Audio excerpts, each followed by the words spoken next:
Today is a very depressing day. Our president, King Buyden, decided that it was not very important to take care of our soldiers. So he decided to withdraw all of our soldiers at once. Now, any of you who are familiar with Saigon are familiar with this terrible strategy. It doesn't work. I am quite upset about this because 50,000 soldiers from Afghanistan since 2014 have died fighting the Taliban. In addition, we have more than 3,500 coalition soldiers who have died since 2001. And you can see that about 2/3 of them were Americans. And more than 20,000 of them, U.S. soldiers, have been injured. According to the BBC.com, you can see this. So we just essentially stabbed all of our soldiers in the back. Essentially, you can say that we could pee on their graves. It's not important.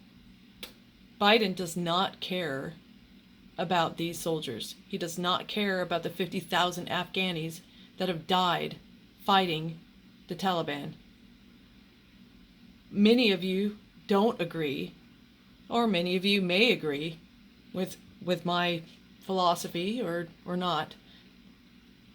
However, we do know that the way that we left Afghanistan was not good. My philosophy is that personally, I think we should have kept Bagram Air Base alive. I think we should have kept our soldiers there just like we did in Europe, just like we did in South Korea, because these soldiers who have died in Afghanistan, there were 300,000 of them, as Buyden said yesterday in his wonderful speech, according to mainstream media.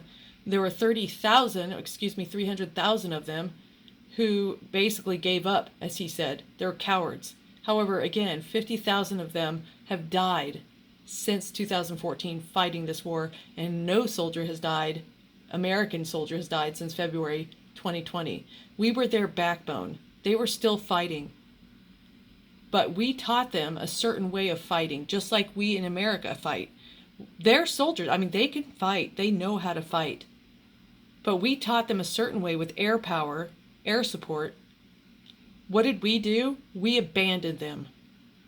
Our president, the brilliant Buyden, abandoned these soldiers. So what were they supposed to do? They were Zoom calling on how to fix the helicopters that were left.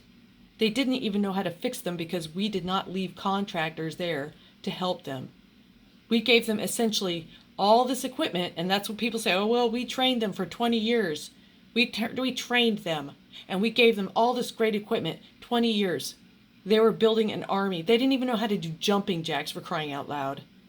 You think that in 20 years that they're going to know how to, they're basically essentially a brand new country.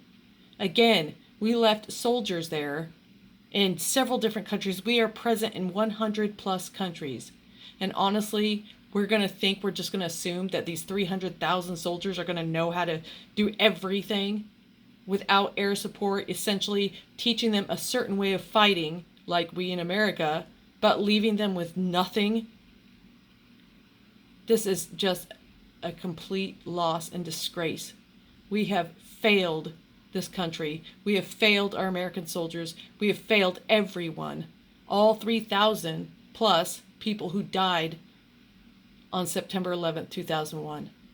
This is a disgrace. I am so angry. We have lost this, what they call war. But it isn't just a war against the Taliban. We have lost our own freedoms. We have lost our own ethics. We have lost what we hold dear, our freedoms. I mean, who are we anymore? Who are we? I don't know. We're no longer supporting or fighting for those people who died on September 11th, 2001. We don't care about our soldiers.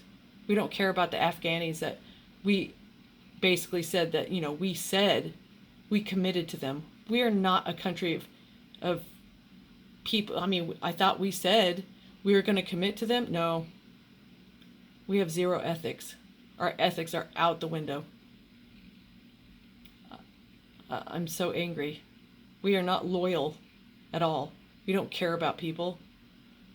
Who are we anymore? Are we going to keep standing for this? This is the most depressing thing. I'm so angry. It's very, very sad.